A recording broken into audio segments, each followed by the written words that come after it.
Welcome, everybody, to Did You Know, the ESCO HVAC show. We're so grateful that you've joined us here today, and we're spending a little bit of time with our good friend Keith Avery from Hampton Engineering. Keith, tell us a little bit about how you got into the industry, because it'll really segue in today's topic about understanding your program and understanding yourself and having better tools for promoting yourself and selling yourself in the industry. Well, most of y'all know that I work for Hampton Engineering. We're an equipment manufacturer. That's right. Long story, started off as a welder, worked my way into the sales field through BOC, British Oxygen. Sure. And it was 20-year careers landed me here with these folks. And it wasn't long after I landed here with these folks that I figured out that the HVAC world is pretty much everything there is to do in technical education. It absolutely is. It's a very well-rounded home and I of a lot of technologies. Say that it is truly a great honor for you to have me here today. Absolutely it is. We're sure thankful for that. So if anyone hasn't met Keith, you're going to learn a little bit about Keith and why we enjoy Keith so much and the things that he brings to our industry. You know, Keith is really good at understanding, the product that you are as an individual and the product that you have to offer if it's something that you're selling.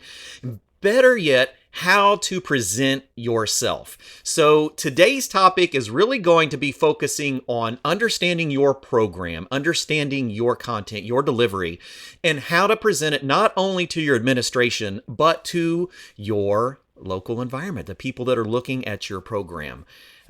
One thing really happened in our industry in the last few years that has shaped the persona of our industry. We keep talking a little bit about the persona of HVAC and that stigma of, HVACs being like that dirty job. It's like one of those, those shop classes that you go to when you can't do well in all of the other curriculums in school. And we're going to define that here in a minute. We're going to break that stigma. Yeah. Well, it's not sexy.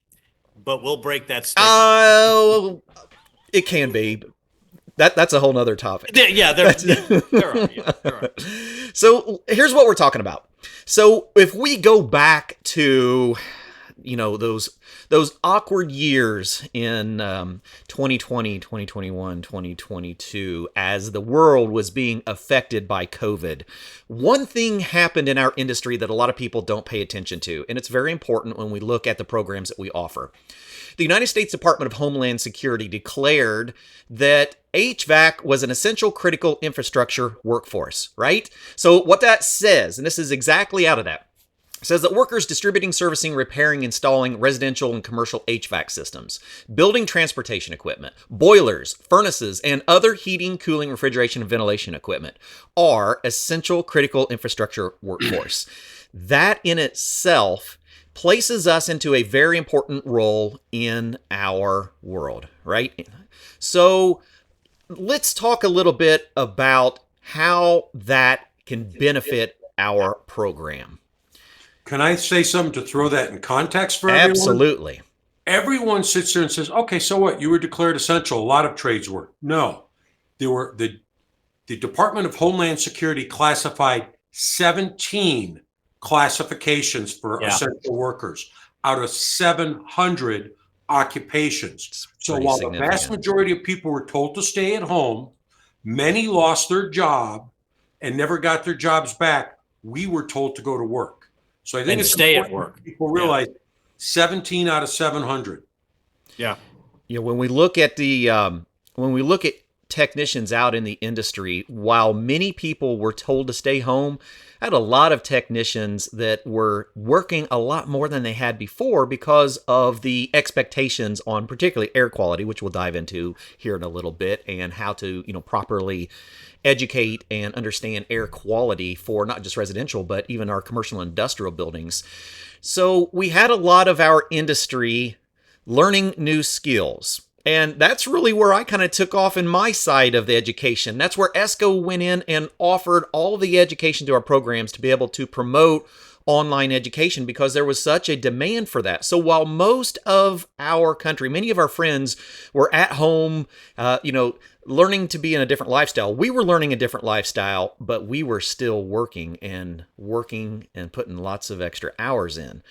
So when we look at our role, one of those 17 jobs in our industry, that places us in a unique place as educators to be able to start looking at our own programs, understanding our value, the value that we add to our school, to the administration, and to our community. And so I think, Clifton, I think Yeah. I think you just hit a very strong chord there. Sure. The value of these programs, they have been so underestimated for so long. So like you long. said, when you look at it as a shop class, people I don't think understood how important air quality, air movement was until COVID hit. And then all of a sudden they're stuck in houses or they're stuck in buildings, and they're Day paying after real day. close attention to filtration and air movement. And like I said, I think that value thing is key. Understanding the value that these programs bring to the school and bring to the community. Yeah, because if you don't understand the value, how can you promote the content that is actually there? And if you don't know the demand for what is needed from us, how do we know how to plan our programs for the future? Right? Let's take a look at this one real quick. All right, Howard, you brought this up, and I think I'm gonna let you roll with this. We could turn this into the HVACR game if we really wanted to. This is the primary essential critical infrastructure workers, and many of those are individual, but let's pick on a bunch of those and let's see how we line up into that realm. I think there's a very important picture. And here's the thing I just want to say. A lot of school administrators, they don't really understand our industry is bigger and more important. That's right. Than, perception is reality. If they perceive it to be nothing, it will be nothing. But what they don't realize, let's look at some of these. Let's take food and agriculture for 500, Cliff. Absolutely. Let's take that one. How are we part of the food and agriculture? So let's think here. So we walk in a grocery store. Most people just see food and are oblivious to how it got there. Yeah. Okay. If it weren't for refrigeration, instead of sitting at a desk running a school, they'd be out gathering food and hunting.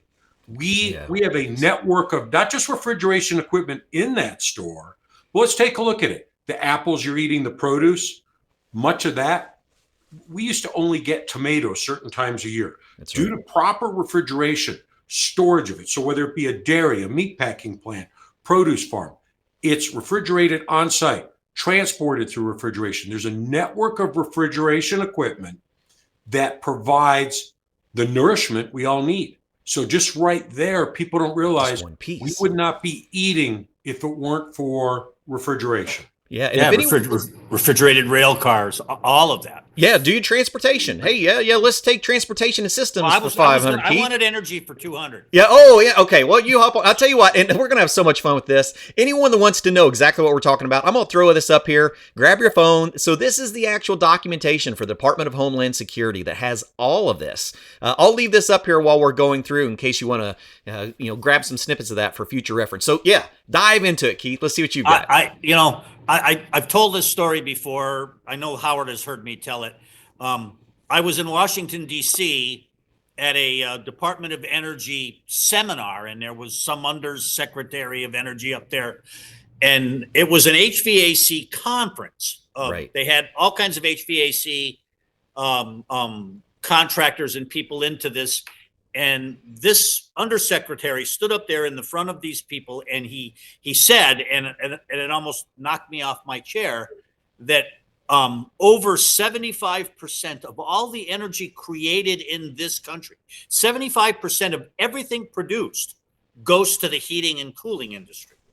There you go. And I was in the back of the room, and I was getting ready to raise my hand and call bull when the guy I was with put my hand down, and then he went on to explain that it doesn't matter what individual industry you look at, we as a nation are either heating something up or cooling something down. Such a good analogy. And where most industries, and this was about conservation and saving energy, Yeah. where most industries look at a 2 or a 3% gain in energy efficiency, that's a home run. Yeah. Well, consistently, the HVAC industry is making leaps like 7, 10, 15, Double-digit 20% numbers. more efficient than it was a year ago. That's huge. That's huge for the energy industry, because anything more they don't have to produce, they can offload. It's cheaper to offload existing energy than it Absolutely. is to produce new energy to fill that hole. Yep. So the more efficient you get, the better it is for the economy and for the energy industry. Yeah, absolutely. And everyone that's joining us, please hop in the chat box. Let us know where you're chiming in from. We're very, very curious to see where our participants are at. Grab some questions. There's going to probably be some things you want to learn more about as we go forward. But we really want to know where you're from, and give us a little bit of input on your own programs, the topics that you teach, or the topics that you learn if you're a student in your HVAC programs. Because even a lot of technicians, young students going into the programs, parents of students that are looking at HVAC as a potential career, don't understand the vast amount of opportunity we have. A lot of people look at HVAC like that residential HVAC technician that everyone sees, because that's all that they know. It's the only person they've ever seen. They've not seen that informational technology. They've not seen that refrigeration technician that is in the background working on all of the refrigeration systems that's cooling the heat sinks of all of our transistors from all of our databases. They don't see all of the refrigeration, air conditioning technicians that are working on ventilation systems at our water transfer stations. That was one of the big ones that I used to work on. All of our water transfer stations have huge dehumidification systems that are critical for all of the motors, pumps, pump controls, electrical wiring inside, because we have all of that cold water running through massive pipes at high velocities. It means they sweat like crazy. So it's a refrigeration HVAC technician that's working on those. We look at all of our, commercial facilities. If we don't have air conditioning, you're not going to work in those facilities, right? So many different things that we can dive into. Any others we want to hop on while we're here? Clifton, I'd like to jump on And one. just as an aside, Yeah. being the geek that I am, when I got back to my hotel room, I kind of Googled and played around. Yep. And his 75% quote was wrong. It was over 80. No kidding. So Well, think about how the world's changed. Over 80% of that energy. I may have gone down now with electric cars, but even those, you got motors that you got to cool off. Yeah, that's exactly right. But I'd like to spend a few minutes on this slide, because I think I think we should before we move on. think There's that so much to everyone unpack goes, here. oh, this is in the past. No, this is No. going to be fresh in everyone's mind for many years. Exactly. As horrible as COVID was, let's start here. So on healthcare and public health, real quickly. Everyone remembers in about October of 2020, hearing about the vast number of people who needed an ICU room. That's right. Okay. So there was about 95,500 ICU rooms in this country. It's about 91,000 people who needed one. That'll we fall have under enough, healthcare. we have enough capacity, right? Yeah. No. What we needed was, the ICU rooms are specialized, prenatal, Sure. burn units. About 42,000 of them are what's called an airborne infection isolation room, or a negative pressure room. Yep. So I'm going to contain the virus in this room and not allow it to go anywhere else. That's a Oh, specialized HVAC technician. Absolutely. Very Most people don't specialized. know that. You start talking about communications. How did we were teaching on WebEx, on Zoom, on Google. How does that work? There's a data center running all these things. And the number Absolutely. one cost of it, data center cooling technician. Yeah. Keith, how about chemicals? How did we transport all these vaccines? Sub-zero coolers. Yeah. Critical. All of these vaccines had to be transported well below zero, or they would go bad. So they had to come up with a refrigerated system to move these from point A to point B, as well as maintain them when they're there. Which was fairly new, isn't wasn't just- it? It isn't Am just I break correct? them out and put them on the shelf. Yeah. I know, we had a lot of cold climate transferable, operations for doing that, but not in the scale that we needed when we started talking about mass vaccination. Nobody was prepared for what happened, or the scale when you shut down an entire economy like that. And then with essential workers, you've got to stay and maintain this, you've got to stay and maintain that. Howard, you were talking about hospitals. Anybody who's ever spent time in one knows that they give you ice to chew on. Sure, there's refrigeration. Every hospital in this country, every floor, every ward has an ice machine on it. Exactly. They don't fix themselves. They don't take care of themselves. Stuff that you don't see all happening in the background, and it's been relatively silent and benign, and nobody pays attention to it until something goes wrong. Exactly. But if you walk in a hospital, we could spend hours just talking about hospitals, from chillers to the cases they use to the airborne infection isolation rooms. Clifton and I were talking cryogenics, liquid gases. Unbelievable. Nuclear reactors, every one of these. The point is that the HVAC industry is infinitely bigger than the perception of the residential tech you met, and it's infinitely more important. So if perception's reality, we need to help these school administrators see the real HVAC industry by making certain we have diverse program advisory committees. We've invited someone in from a utility, from a commercial, absolutely, someone from the healthcare industry, someone from we need to pick all the different sectors and bring those people in, not just a supermarket chain. Absolutely. One of the jobs that I did, I've mentioned this before. I was able to get to where I was in the industry because I worked for a company, I worked for a mentor that looked at refrigeration as it is refrigeration. It doesn't matter what you're working on. Once you learn refrigeration, we literally would work on anything. And one of the things that I do see is, like, when we look at that, like critical manufacturing, I've been blessed with the opportunity to go around and look at some of our HVAC facilities that are in the same buildings as industrial and commercial manufacturing programs, right? So we'll have an industrial commercial manufacturing program right next to an HVAC program. We may have a robotics program, but a lot of times the interconnections don't really get made. Our HVAC program might be teaching HVAC and not diving into the refrigeration that it could be. Because if you look at that critical manufacturing, a lot of people don't realize, say if we take a Trump plasma cutter that is used to cut 1-inch plate steel for building, critical manufacturing components, right? High strength steel, and up to like 3/4 inch steel plating. Those are ran by lasers. A lot of people don't realize what cools those lasers, right? It's a chiller. I used to work on a bunch of them for industrial steel manufacturing facilities. So a chiller cools the head of that cutting laser because it generates so much excessive heat.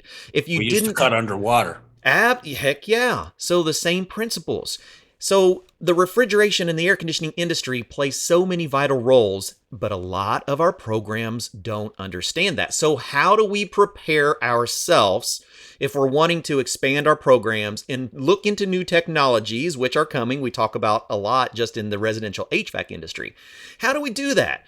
Well, some of that really has to come from some self-evaluation and helping build that interconnection of our industry with the expectations of the program, right? Howard, yep. How many colleges are focused and funded based on STEM programs? You know what? The funny part is they don't see themselves as STEM. No. Okay. Yeah, vocational programs don't look at themselves as STEM programs. That's exactly why we're doing this. So, the question you always have to go ahead, Keith. I was going to say one of the really neat things I get to do because of my job is I travel all over the country. I see good programs. I see bad programs. I see spectacular programs. But I also see the rest of the programs that are going on in those schools, whether it's automated manufacturing or whether it's a quote unquote STEM program. And never have I seen a STEM program incorporate itself into the HVAC world. Exactly. One of the things I learned, because I deal with engineering departments as well. We sell equipment on a wide scale. I tend to look at and I tend to put forward the fact that the HVAC industry is kind of the mechanical engineering of the skilled trades. Absolutely, it is. It incorporates it incorporates a vast wealth of knowledge. It's electrical, it's chemical, it's mathematics. You know, it is truly a STEM program from start to finish, but it's never been sold that way. No one who participates in it ever goes up to administration and said, "Come down, I want to show you just how STEMmy we are." Yeah. But Keith, our problem is we have TMA, too many acronyms. Oh, And not everyone even knows what STEM means. Right. So it's science, Science, technology, engineering, math. The yeah. reason Clifton brought this up is if you really look at what is science. Let's look at our portions of each one of these Yeah. real quick, just so that Yeah, people yeah. have an understanding. If our educators, all of us have been educators in our industry, so we are here for you. And the thing that we can all vouch for is we are not always educated on how much we are directly representing the STEM programs that are a driving force behind many colleges. I mean, what is the biggest topic in our industry right now? HFC A2L. phase downs, A2L refrigerants, A3 refrigerants, the transitions away from HFCs on a global scale. So this is not just a local, initiative. This is a global scale, and many of our programs are not even teaching that we are transitioning, that we began the transition in 2016, and that we made a 10% reduction in 22, and 24 is going to rattle a lot of brains when we hit our additional 30% reduction of HFCs. And a lot of our programs don't teach it because they don't know, and maybe have never been explained that a big part of the science part of our industry is understanding chemistry. I mean, look at the ozone depleting potential, ODP of refrigerants, like our HFC refrigerants and our HCFC refrigerants that we phased out. Why do we do that? It wasn't just because someone said that it was a good idea. It wasn't just because, the prices of things were changing. It was because our industry focused on the science of the world that we were living in and started making changes based on the science.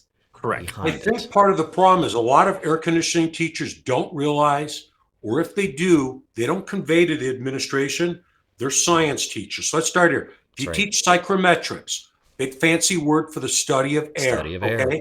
So I'm not going to get into the psychro. Right. That's a different class. We've had that one too. We got some of them. We're going to talk about chemistry. We're going to talk about physics. Yeah. Administrators don't realize, okay, is this a azeotropic, Z-tropic blend?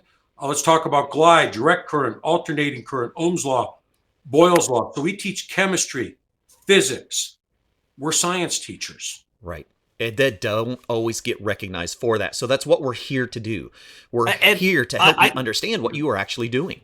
I think it takes people like us, not to blow our own horn here, but it takes people like us to get these educators off their perch. They've become so comfortable with doing the same thing over and over again. Yes, we do. And when they look at what's going on, all they're concerned with is their numbers. If they can keep 15 kids in class, they can keep their job. They don't necessarily need to spend a whole lot of time learning a bunch of other stuff. It's numbers. And like I said, they're comfortable up there on that perch. And we kind of need to knock them off that perch every once in a while and say, hey, look, world's changing. Times are changing. But Keith, I think the problem is everyone's myopic. They see what's in front of them. I know a lot of great instructors, and the problem is that they are so busy teaching a morning class, a night class, or both, recruiting, that they have a lack of time. Right. It's indisputable. Travel everywhere we do. So like Clifton and I were just at a show, and you start to see all the things we're talking about, communicating devices, the new refrigerants. You see inverter technology, which is inverter driving technology, our forces MOSFETs right now. Yeah, Yes. yeah. It's growing at such a pace. Sanjay, thank you so much for bringing this up. So according to a report by the Grandview Research, the global HVAC market size was valued at $130 billion US in 2020 and is expected to grow at a compounding annual rate of around 6%. right, through 2028. That's how much our industry is growing. And a lot of it is going to be because of science and technology. So we've taken the time to do science to change our technology. So what are we going to be looking at going forward? Well, we've already seen a lot. I've seen a lot of programs that aren't even teaching, variable capacity compressors and inverter technologies, or don't even know exactly how things like scroll and rotary compressors work. And so our technology is moving at a pace much faster than it has in the past. So many of us now need to prepare for new technology and to be able to get the technology into our classrooms. So let's talk about some ways that we can do that. All right. Who wants to run with this one? Mr. Well, Avery, sure. Yeah, I was just going to say, they've been teaching electronics or electrical forever. Electrical, right. The industry is fast moving to electronics. Exactly. Smaller, more efficient components. They're going to have to make that jump, like you said, with inverters and MOSFETs, and it's no longer just a simple AC/DC theory. A switch open, switch closed. That's right. Still going to be there. That legacy stuff. Legacy equipment is still going to be around. But they're gonna need to update their programs, and there's only so many ways you can do that. They're going to need to find manufacturers, equipment manufacturers that are willing to step up to the plate. Maybe send their engineers in to teach a class, or to train the trainers, so to speak. Exactly. I'm not a big fan of donating equipment, as you can see,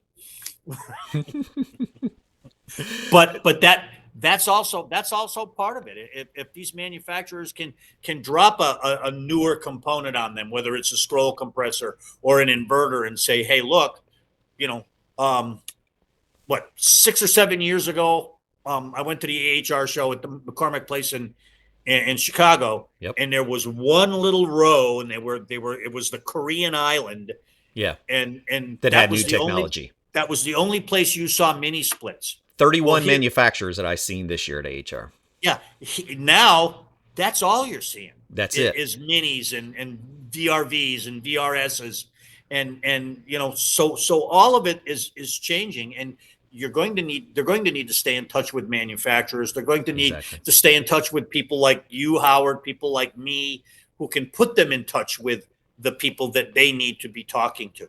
And that's really what we're here for. Simpler, I think the problem is we could sit and talk about building automation systems, all this technology. Let's break it down to an administrator.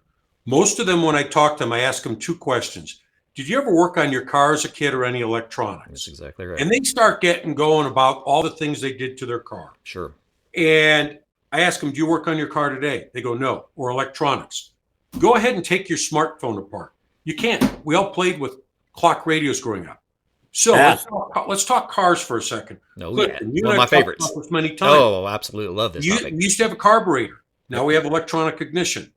Our fuel injection. Fuel injection. We went from cap and points to electronic ignition. When we saw there were problems with an energy shortage in the 70s and environmental issues, we didn't get rid of the internal combustion engine. No, still the same internal combustion engine. Right. We just made it more energy efficient. We just changed the controls. Yep. That's all we did.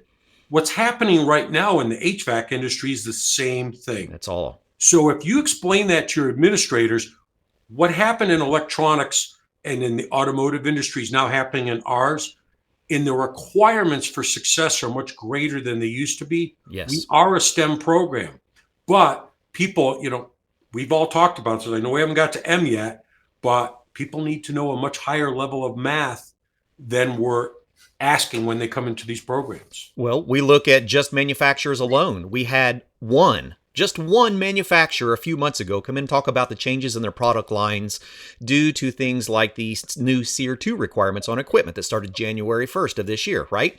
Has very much changed the way we measure airflow on equipment, which has changed some of the technology. We had FER, fan efficiency regulations, that have changed the efficiencies of our driving blowers and motors for those equipment.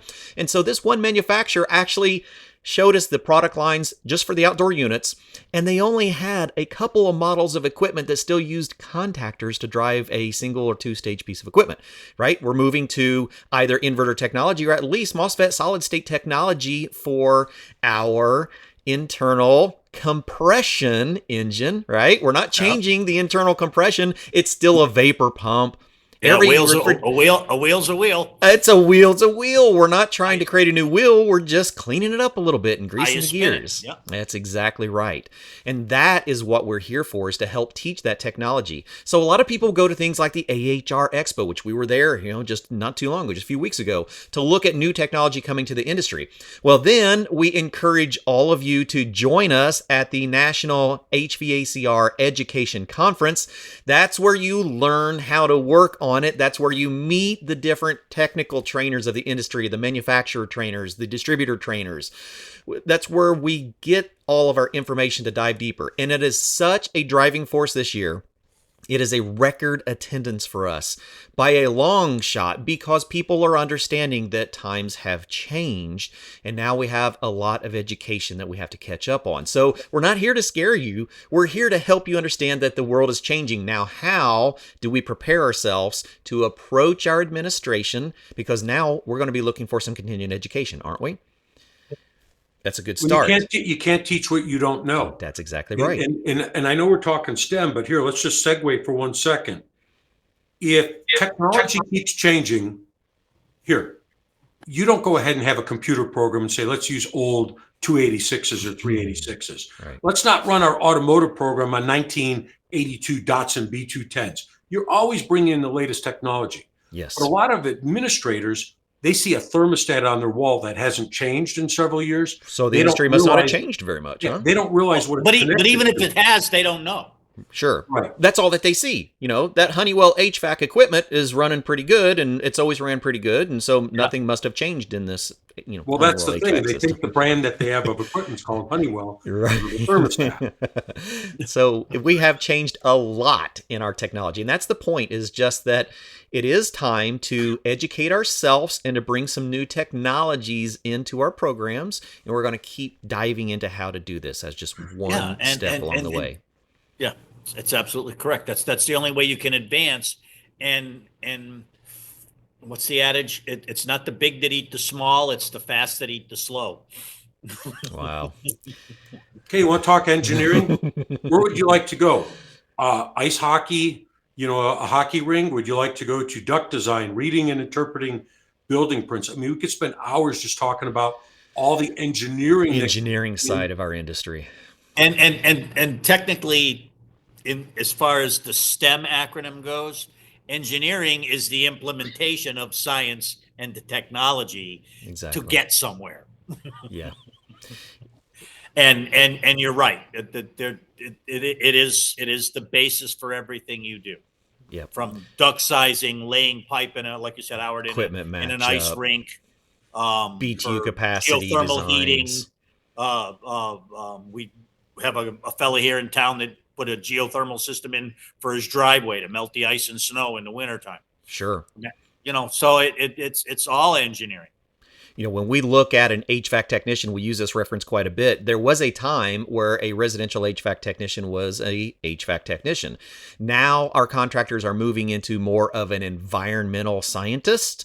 And that's where a lot of the engineering comes in. If we go into a system and we realize that, well, maybe this house, this envelope isn't performing very well. Now we start getting to things, like pressurization and blower door testing and evaluating the performance of a home so that we can whole house so that we can re-engineer the comfort climate of that home. Sometimes it's changing windows, doors, insulation, so that we can reduce the operating capacity, reduce the electrical consumption or energy consumption on that structure, all because we put a little bit of engineering behind it. So just one more piece, allowing the house to breathe and thrive. Which in that process, we're using mathematics to do our calculations to be able to resize our systems, to be able to evaluate the capacity and the loads on the structures. Yeah. So it gets overlooked so often of how the HVAC industry is the epitome of the STEM program. So as we are approaching our administrators, as we are promoting our programs to our youth, and particularly to the parents of the youth coming into our programs, it's very, very good representation to show that they're continuing their education in the STEM programs in the HVAC industry. And a lot of administrators don't always understand how the HVAC industry affects even their own facilities.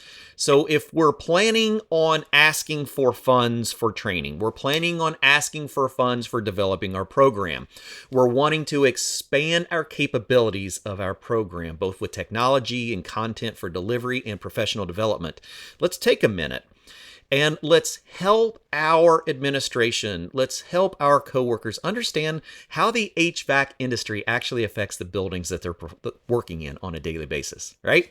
Let's just talk about the schools for a minute.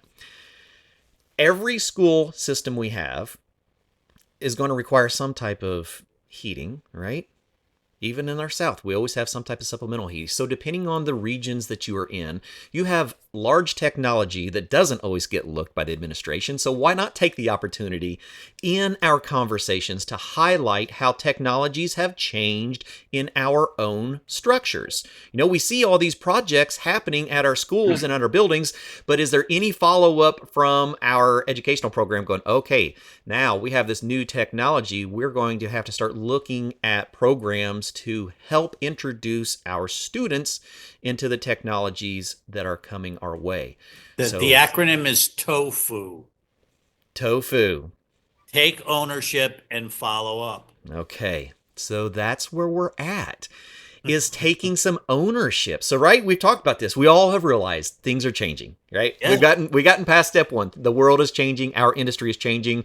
There are things that are changing in our industry that we may have never encountered when we were in the field, because they have happened in the last 5 years, right? So now it's taking some personal ownership to go, okay, so let's look at some of the technologies in our own structure so we understand what we have, so we can make sure that we can relate to our advisory committees, the demands that are needed of technicians going into the industry. Let's look at our own. Let's take a look at things like ventilation, that in the past, it was just, okay, we had ductwork and we moved air because we had to move air. That is not the case in today's society. So much has changed with ventilation that it is really almost a science all of its own.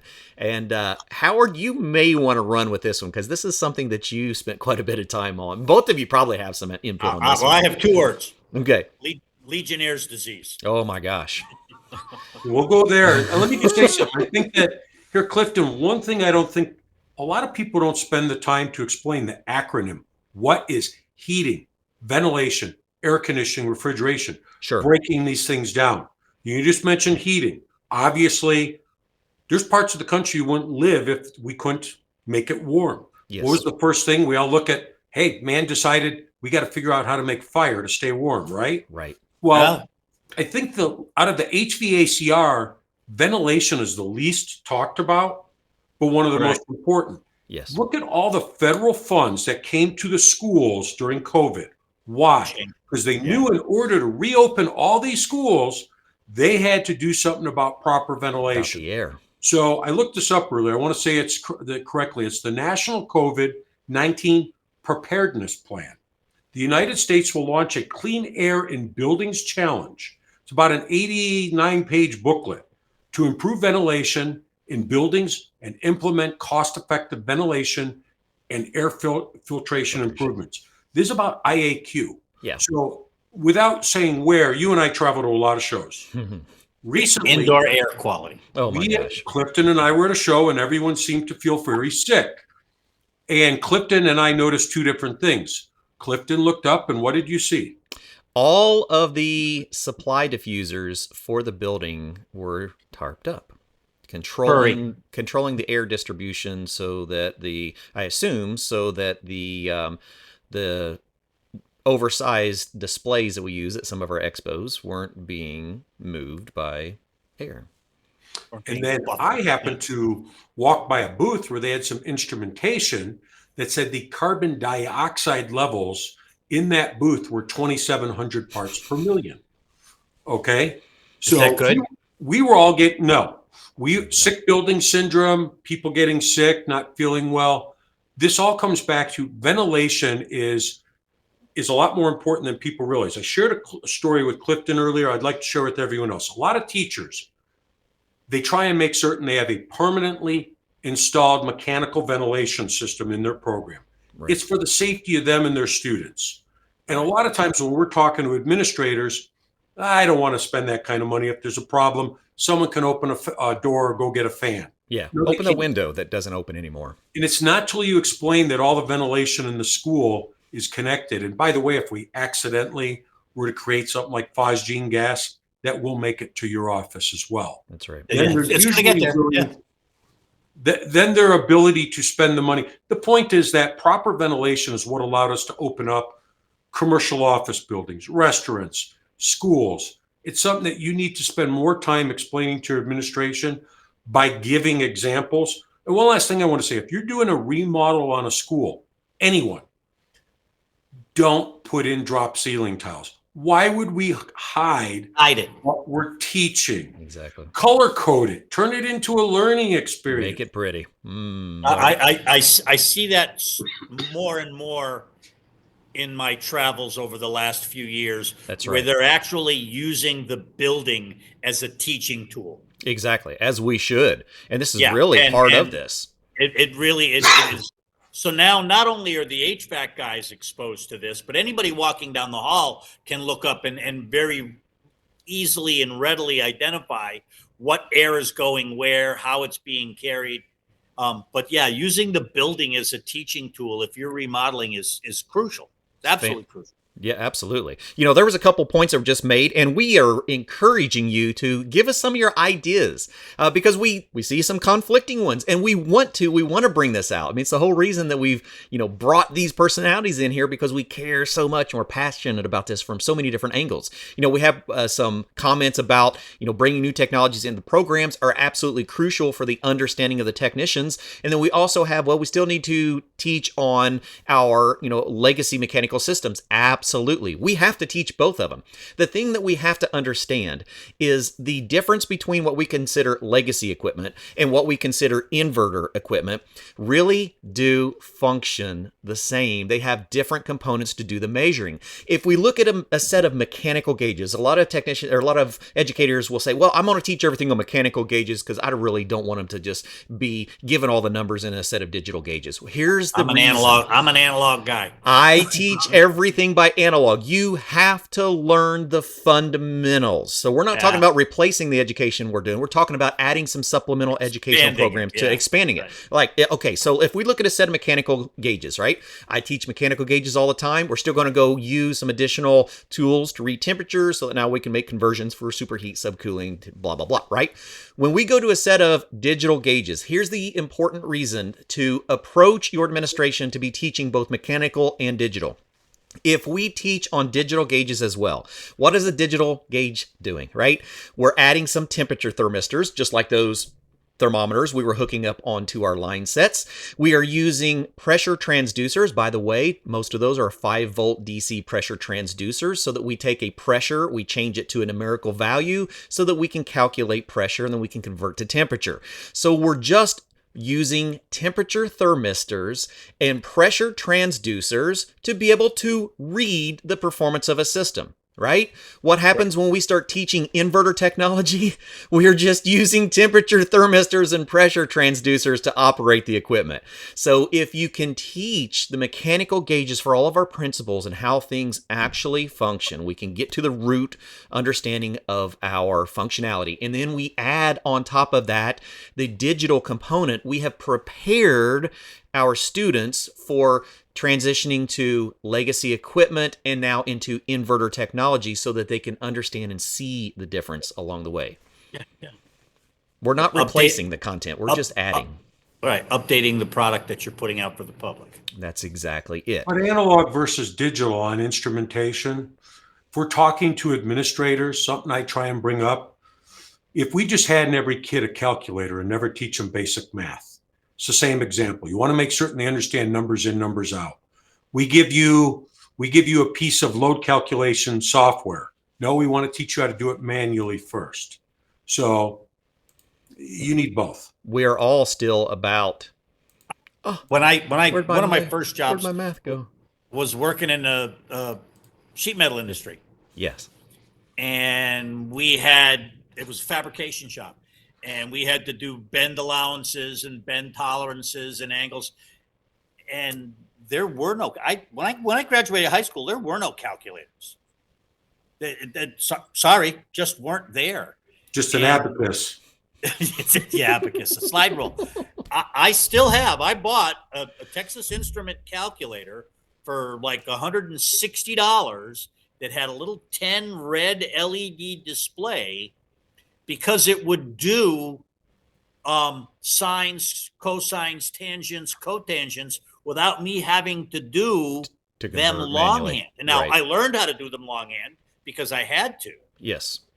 But this calculator just made things a breeze. Now, fast forward, my kids in high school getting ready for college, I had to buy them a graphing calculator, which I have no idea how to operate.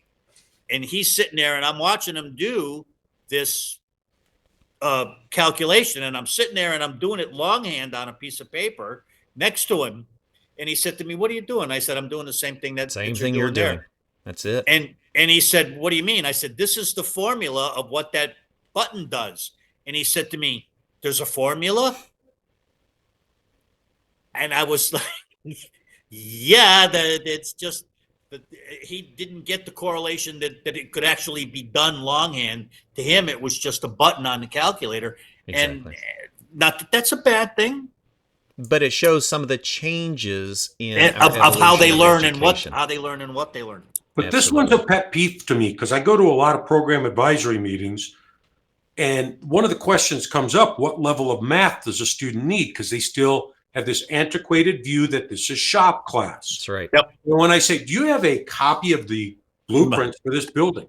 Let's actually start measuring the size of the rooms, figure out the actual volume. Let's see what size motors we need to actually move this amount of air. And when you start going through all this, like, oh, they start talking about you need 12th grade level math, not is where they thought at the beginning of the meeting it was 6th or 7th. Exactly.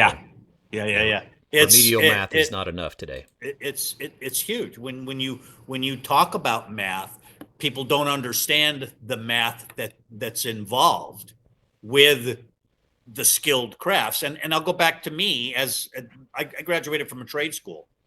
And when I graduated from trade school, none of the colleges would accept any of the courses I took. Isn't that crazy?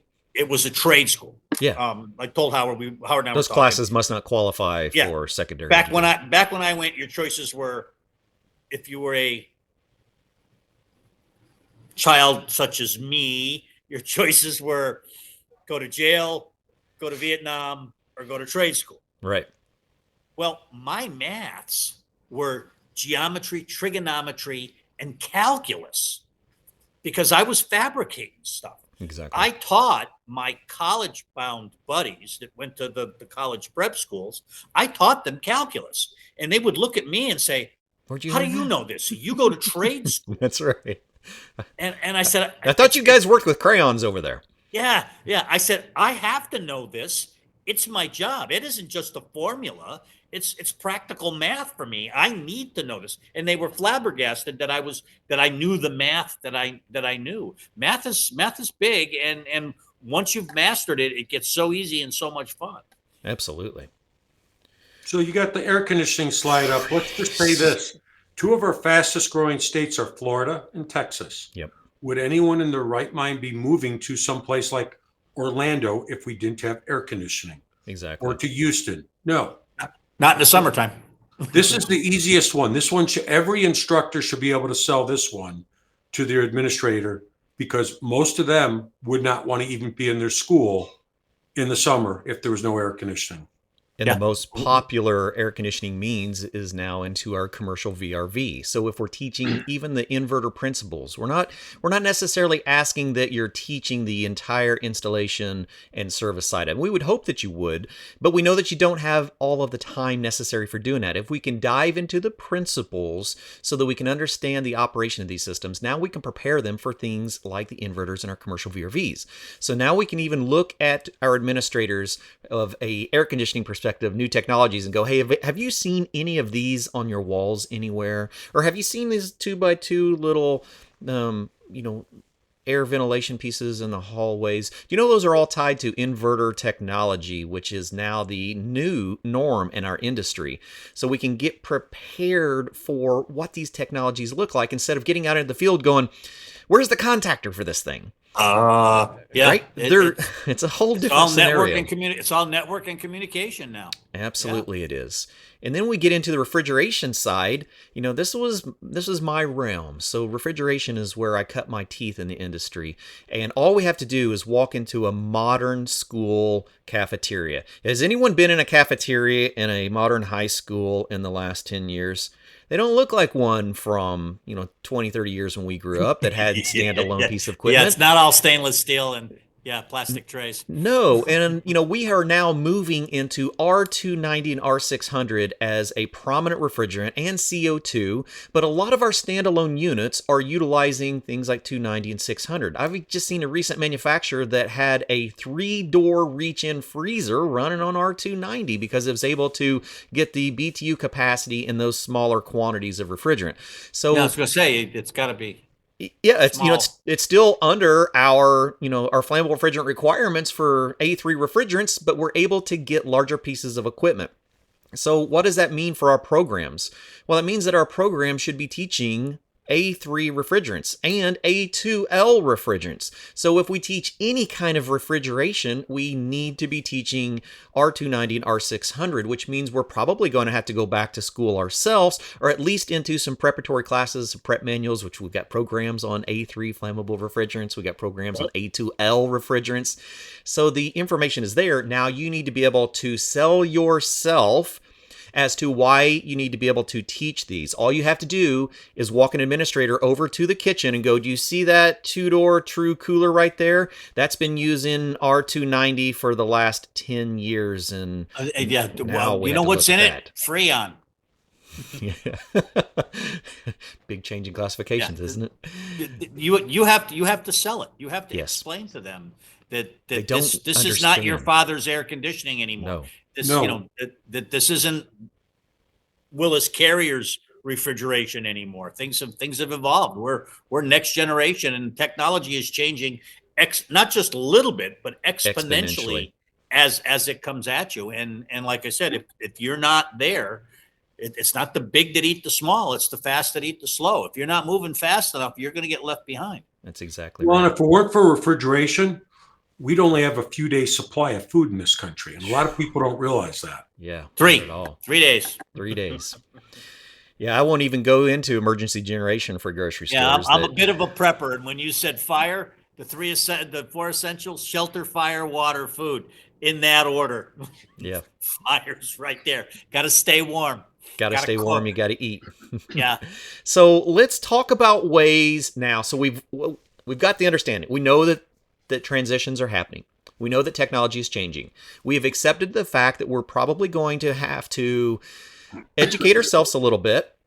We're going to have to educate our departments, our administration, our own advisory boards. We have to make sure that we are moving forward. So let's dive into how to prepare two things: our advisory board and our administration on the things that are changing in our industry. I would say probably the most important part, and this was a side that I didn't know until I joined the ESCO team, and has been an eye-opener as a technician and as an educator. Think about that advisory board. We're utilizing people that are still in the field to help direct our program so that we have successful technicians coming out of our program. Well, who are you letting into your advisory board?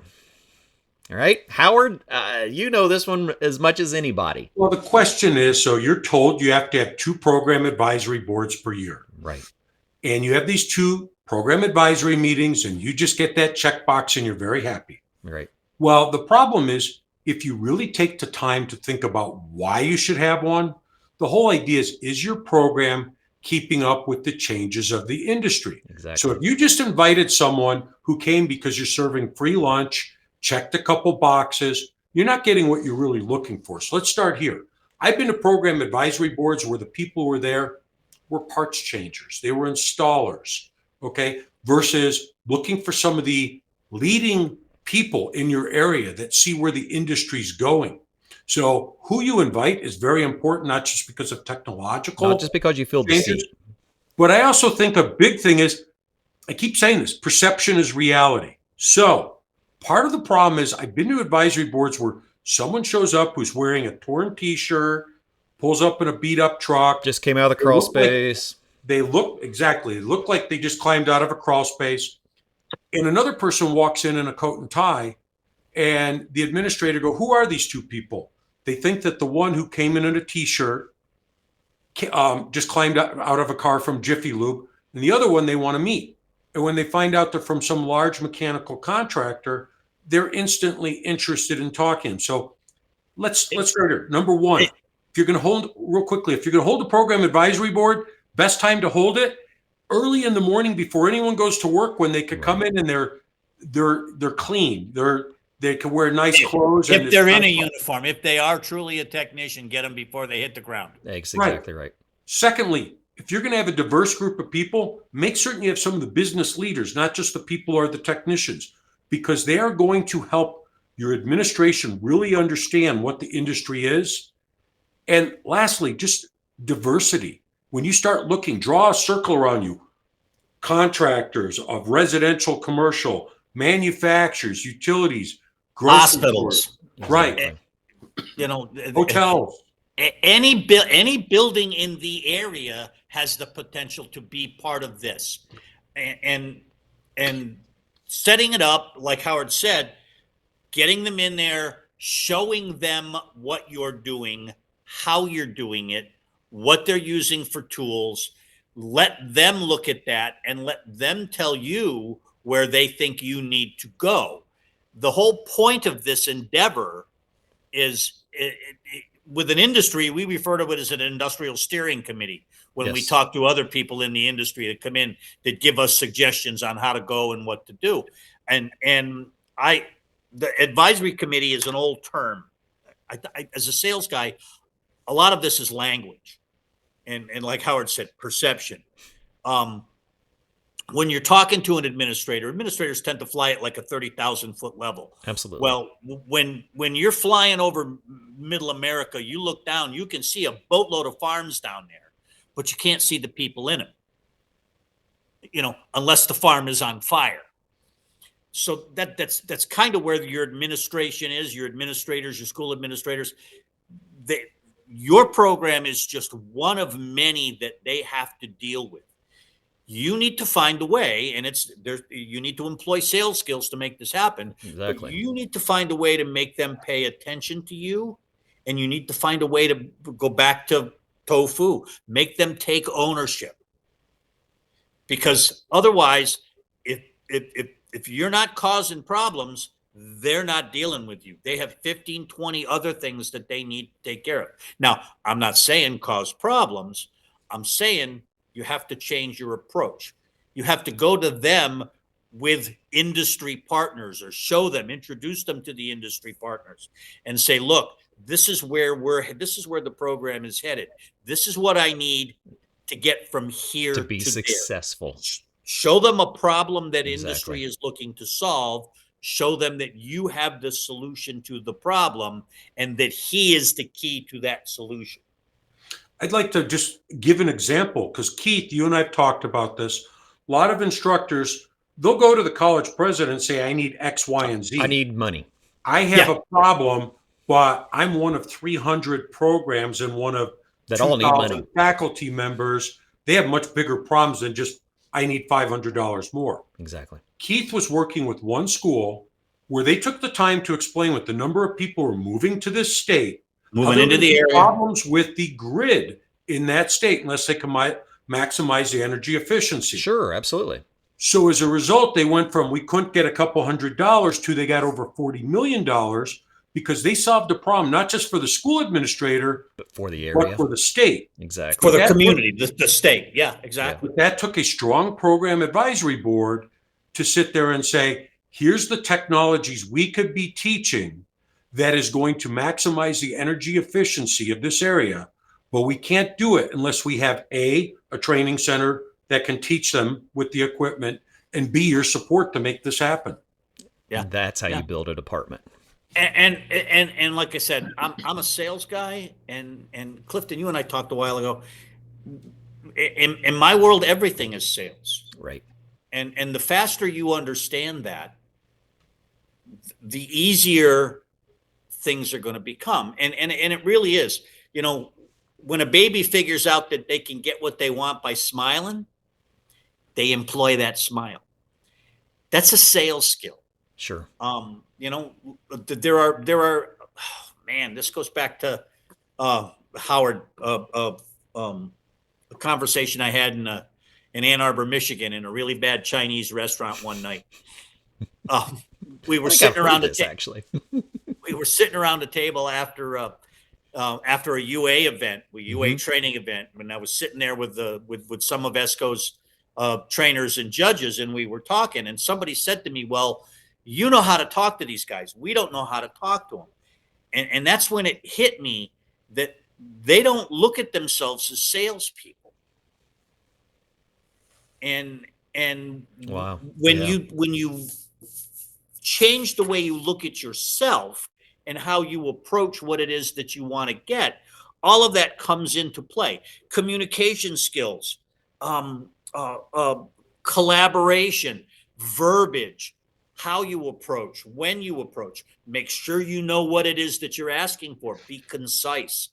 You know, they're not looking for a PhD dissertation. They want to know what the problem is. They want to know that you have the solution, and they want to know that they can be the key. It's a feather in their cap. Sure, absolutely. They can make this work. It now becomes bigger than the program itself. Well, Yeah, and sales that's- is everything. You're right, Keith, because I have to sell the administration on why I need a new building, more space, more equipment. I need to sell the advisory board on why they should become members. I need to go build partnerships. I need to go out and recruit people. I need educational partners. Industrial partners. Industrial partners, not just the fellow technicians that you worked with you when know. you were in the field, because many of us were technicians before we became educators, and it fascinates me that you could sell a $20,000 HVAC system, but you can't get a $500 meter for your own program. Yeah, and from a guy that more often than not has absolutely no technical knowledge whatsoever. He's an academician, and he's probably spent his whole life in academia. And there are some administrators that have worked their way up, and they're usually running some of the best programs, The largest, that understand that the skilled trades are what keeps this country moving forward. But a lot of these administrators are just that. They're administrators. They're making PhDs, business decisions. and you know, they've gone to administrative college, and that's what they do. Their job is to raise money and put out fires. Yes. So like I said, at a 30,000 foot level, when you fly over Ohio, you look down, you see all these little farms. Well, all those little farms belong to me, but wait a minute, there's smoke coming out of that one over there. You know, so you need to find a way to get their attention, get them to you, have them take ownership of your program, and a big part of that is how you talk with them. This isn't my advisory. He's not one of my advisors. He's an industrial partner. These are the guys that are telling us what we need to do. Exactly. Well, and when you have self-evaluate, we're talking about perceptions, reality. Okay, that's right. So it's not just I should dress professionally when I go to my own program advisory committee, but I should also make certain that I've set up my facility to look like a technology hub.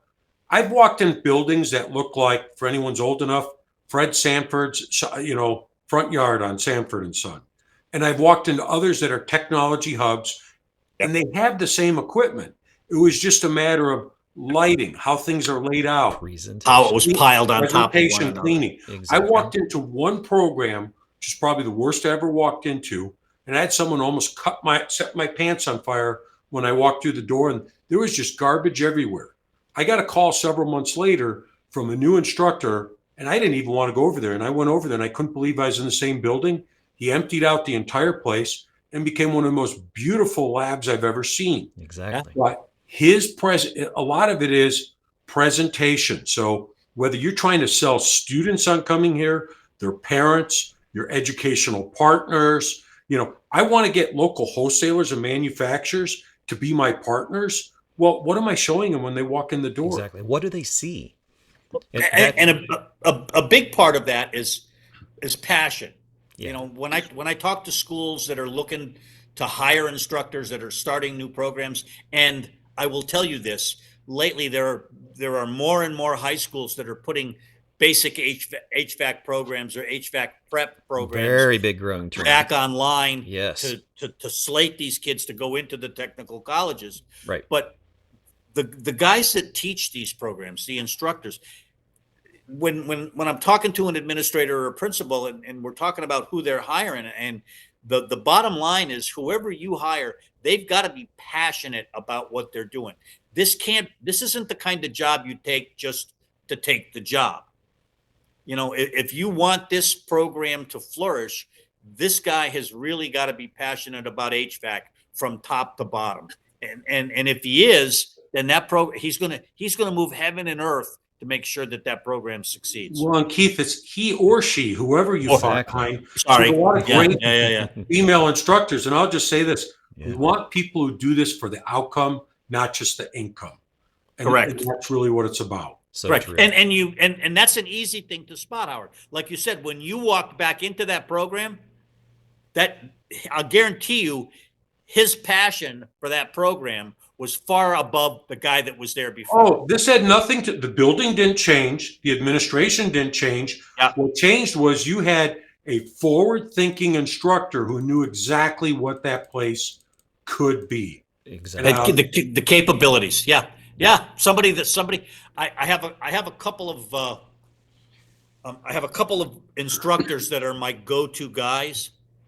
And I guess the easiest way for me to explain them is they're not living in 2023. They're living in 2024 or 2025. Looking at the future. The things they're doing now, other programs will start next year. Exactly. And I love talking to them because their mind works completely different than mine does. They see things in the future that I don't see, and not only are they a wealth of information, but they've got a handle on it, and you can see it and feel it. And after I'm done talking to them, I'm walking away thinking, maybe I should be in this business. Time to look at the industry different. So that's where the self-evaluation comes into play. Don't be afraid to look at your program, find some weaknesses, and then make the mission to improve those based on outcomes, right? Don't just say, say if it's just lighting. Say on those two facilities we just looked at, nothing wrong with either facility. One just may appear different because it's had different investments made into it. You've got lighting, you've got painting, you have things that can be done at the administrative level if they're asked for properly. Because it all comes down to our industry is such a secure industry. One thing that COVID showed us all the way back when we started this conversation was that it is a secure industry. And many people are now looking at HVAC and refrigeration as an entirely different viewpoint than they had, because we realized in the entire pandemic that many jobs were lost because of the pandemic, because people were not able to complete their functionality of their job. Our jobs cannot be digitally out. Howard, speak the best on this particular point. During when COVID was declared a global pandemic by the World Health Organization, the United States saw the largest loss of jobs since the Great Depression. Okay? Exactly. So I said this earlier to Clifton. I said, one thing that I'd like to say is, if you looked at the news the last few months, you just keep reading story after story of 10 or 20,000 people being laid off in big tech. Yep. So here's something to remind your administration of. While big tech fires HVAC hires. Ooh, I love that. I'll That's say a that bumper again. sticker right there. Big tech fires, HVAC hires. Our jobs cannot be exported. They cannot be automated. And for anyone who's a student or a technician listening, the dirty secret is we're an older industry. Because of the age and the amount of growth that we have, you're going to be you have an opportunity to be a leader in our industry at a very young age. You just need to take the time and educate yourself on it. It's not shop class. It's a technology program. Yeah, when I did that presentation on the skills gap, when you crawl through the Bureau of Labor and Statistics data, the HVAC industry is one of a couple of industries that has a negative unemployment number. So there are far more openings than there are people to fill it. So I mean, in the HVAC industry, even if you have the slightest bit of knowledge, you can work. And you will never be unemployed unless you want to be. Absolutely. You know, Well, Keith, you and I have talked about this a lot. The problem is here, people look at unemployment rates, not workforce participation rates. It's the lowest that we've had since we started recording it. Why? Because there's a huge skills gap. What we're teaching people is we're preparing them for jobs that don't exist, and we're they're not going preparing away for the ones that do. Because a lot of people think that these trades jobs are like they were in the 60s and 70s. They were shop class. You could just be clever and figure things out. Right. And you can't. So, if you want to be a marine biologist and you're in an inland state with no water, it's probably not a lot of opportunity for you. There's a reason we're not building refineries, is because the guys that had the blueprints to them are all dead now. They're that whole pool of people has changed. There's a generational gap that's leaving the industry, and we have new technologies emerging that are going to take a lot more education. Yeah, and this particular field, this welding is another one. Pipe fitting actually falls into our classification. Absolutely. They're not going away. That's not something that can be outsourced. It's not something that it's a physical trade. It has to be done. Absolutely. I know we're over on time. I just want to say one last thing. We all know there's a great industry. Our job is to sell it to other people. If you're a teacher watching this today, take your administrator through the school. Show them all the things we're talking about: heating, ventilation, air conditioning, refrigeration. If you got a hospital in the area, water coolers, ice machines. It's all there. Absolutely. And pick up a sales book. Yeah, we're gonna. I think we're gonna bring that in as a separate one. Most of them are very small, but they all have great information: communication, negotiation, listening. These are skills that you're going to need to have, and once you learn them, believe me, they'll work. You'll see a whole new world open up to you. Maybe we'll do it as the podcast. I think that's I get ready to say that's a great one. All right. So anyone have any questions or comments? I really appreciate everyone hanging in. I know we went over on time, but these are the kind of things that we need to talk about. These are the things that are going to sculpt our industry and our programs going forward. And it's obvious how passionate we are about bringing this to you and making ourselves available. So glad you joined us all. I have a blast doing what I'm doing, working with these instructors, working with these programs, and whether it's sales or not, don't be afraid to reach out to me. I mean, yes, I'm a salesman. My job, you need to purchase everything that Hamden Engineering manufactures. My sales job is done. Exactly. If you've got a question, if I can help you move your program forward, if I can help you build your program, whether it's me, Howard, you do better, we do better. It's just that simple. Keith, is there any email or contact information that you care to share with people while we're here? My personal email is my first initial and last name. That's Kavery @Hampton.com. But sales@Hampton.com will get to me as well. That's the general office email. So, I mean, if you need to talk, you can call me there. If I'm not there, leave a number. I'll get back to you. I'm more than willing to talk and help anybody. Like I said, if I can make your program better, it's going to make this industry better. It's all going to be better down the hill for everybody. Absolutely. And if any of you are coming next week, it's about 1,000 people come to the National HVAC Education Conference. It's going to be a biggie. All 3 of us will be there, and we're happy to help you. I'll be there. Yeah. All right. Well, stop in, and if you saw this, stop in and tell me what you thought of it. Exactly. Good, bad, or indifferent. I may not listen to you, but yeah. And come back next week. We'll have talk to this ear, because I don't hear out of this one. That'll explain things. People carry on a conversation. Are you listening to me? Well, thank you all so much for joining Did You Know, the ESCO HVAC show. Once again, it's been a hoot to hang out with you, and we really look forward to continuing these conversations. If you want to get a hold of us, see Beck at escogroup.org. Give us some topics that you'd like for us to dive into and some other technical trainers from our industry. We try to bring a different technical trainer, firsthand information from our industry to you every week, so that we can approach these topics as professionals with firsthand information. And we will see you all at the show. Clifton, thanks for having me. I'll see you there. Thank you. See you guys. Thank you for joining Did You Know, the ESCO HVAC show, brought to you by the ESCO Institute and HVAC Excellence.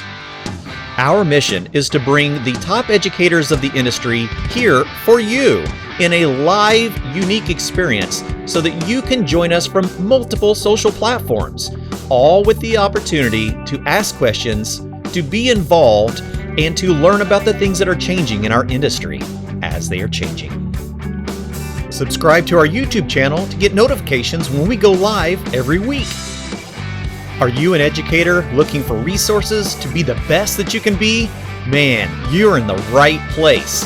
And we invite you to come join us at the National HVACR Education Conference, where we bring all of these guests and many more, along with manufacturers and different organizations of the trade, so that we can all be in one place at one time and gather this information to make us better together. How do you learn more? Go to escogroup.org, select HVAC Excellence, and then the conference. I look forward to seeing you again next week on Did You Know, the ESCO HVAC show.